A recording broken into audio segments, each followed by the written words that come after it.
i-push naman natin ngayon yung bookingan. So, bookingan time tayo. Mag-bookingan naman tayo today. Sa ating mga taga-PLDT players. Oo nga. Ang pinaka. Maaga sa call time. Kimmy. Siya pa din. Walang question. Pinaka-maaga matulog. 7. Tayo yung roommates ng college, roommates diba? kami. Roommates kaming tatlo. Yung totoo, ano ka ba? Ako ka ba? 5, 7 a.m. gising na siya. Grabe yan. Magigets Kami ko dalawa yung ni Mika, nasa sahig. Oo. Kami yung dalawa nasa sahig, siya yung nasa kama. Totoo pa ako Magigets ko yung magigets ko yung maaga kayo magising. Kami dalawa yung last na tumatayo. Tapos kami pa yung nasa floor. So, hirap sila maglakad papunta CR kasi, excuse me. Abala kayo, gano'n. Pepe, tatalunan niya si Mika. Siya sa akin, tatalon din sa akin. Magigising ako ng bahagya, gano'n. Sino pinakamasipag sa pag-workout? Parang wala. Next question tayo. Si Sab. Si Sab. Si Davison. Grabe naman sa katawan. Katawan pa yun eh. Tsura pa lang. Parang kaya niya ako i-deadlift to siya. Dalawa tayo. Fresh push. Kaya kanyang gano'n, isa lang. Grabe, sabi nga. Nainggit ako sa biceps niya. Grabe Sabi yung ko kasi, cuts niya. kahit gano'n, kahit magbabad ako 24/7 sa gym, wala akong bicep eh. Batak siya, no? Batak Pero girly siya. Yes. Kahit ganun yung physical niya, pag nakausap mo siya, the way siya i-present yung sarili niya off court, girly siya. Okay, next. Sino Pinakamatakaw. pinakamatakaw? Uy, Si Ate laglagay niyo Mika. na. Si Jessie nga naisip ko eh. Si Jessie malakas siya kumain, pero... Ang payat. Bagal. Bagal. Pero malakas kumain. Pag sinama-sama, madami siya kumain. Malakas siya kumain. Ganun. Shout out sa'yo, Te. Shout out sa'yo, Jessie. Paano mo ginagawa yan? Tapos ganyan pa rin yung, sobrang sexy niya pa din. Sexy. Ganun. Nakakaya naman sa ano. Lagi ko man tinatanong yan, paano kung hindi boneless yung bangus? No, di lalo nang nagtagal kumain. Tagal na talaga kumain. Bagal. Medyo mabagal siya kumain. Mabagal siya kumain, tapos ang lakas siya pa kumain. Yes. So, lagi rin siya nag-work eh. Parang, active siya. Multitask siya. May mga ganun talaga ding tao. Pero sino pinaka-kuripot? Ikaw, feeling ko ikaw. Di ako. Kilala ko. Kilala mo, di ba? Sino? Mika, sabihin mo na yung pangalan. Nagbabago naman yung mga players. So, feeling ko, hindi na siya. Hindi na. Oo. Si Tikiana ba to? Hindi, nagbigay siya ng gifts sa amin. Hindi na, okay.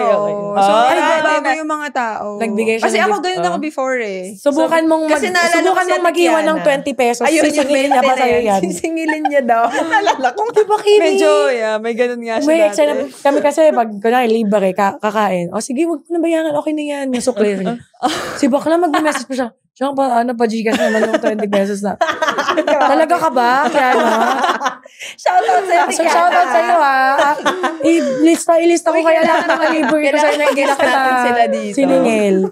Oo nga, kailan sila? So, ito, sa isang team, hindi naiiwasan na may isa talagang lutang.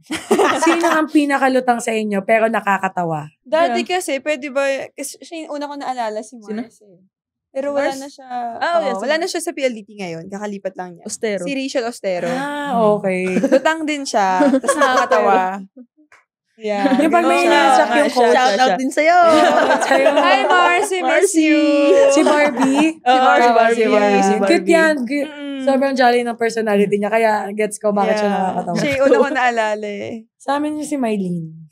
Talaga? Si Mylene. Hindi ko siya shoutout din sa'yo, Mylene. Yung may kunwari, may pinag-uusapan tayo. Tapos, sisingit siya. Akala niyo na-gets niya yung usapan. Medyo lutang nga siya. May time siyang ganun. Ba, hindi yan yung pinag-uusapan natin. Akala ko, ito naman, bakit di naging teammate si Mylene? Ayan siya, litang din talaga siya. Yan, tingnan nyo ngayon, lumulutang na siya. Kaya mo pa ba? Tapos? Ikaw Ako yung na ba? isa sa mga lutang. Actually, lutang ako. Ewan ko bakit. Hindi, may times talaga kasi pagka dead Kanina air. ba yung nagtanong na siya kaagad? Oo.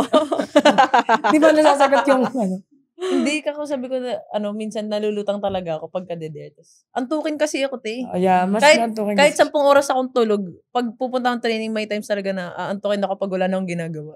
Ganun. Di ba sabi nila, pag mahaba din yung tulog mo, aantukin ka din. Pero kahit sakto, kahit puyat, walang pinagbago, ganun. Same lang. Nakaka-relate ata si Kimi. Hindi Sobrang antukin ko talaga, te, promise. Ewan ko ba, saan ba galing tong na? Anyway, sakita naman natin yung mga forma nila. medyo fashionista. Kaya. Tanungin natin ngayon, sino naman yung pinaka-fashionista sa Madami. Pero, Jessie. Oo nga, no? Si Jessie. Parang Since lagi ko Jessie. siyang kasama. Yeah. Shout out sa'yo, te! Shout out sa'yo. Si ano din, si Kiana. Majoy din. Totoo. Yeah. Ang dami yung, ikaw Fashionista, din. no? Fashionista. Fashion.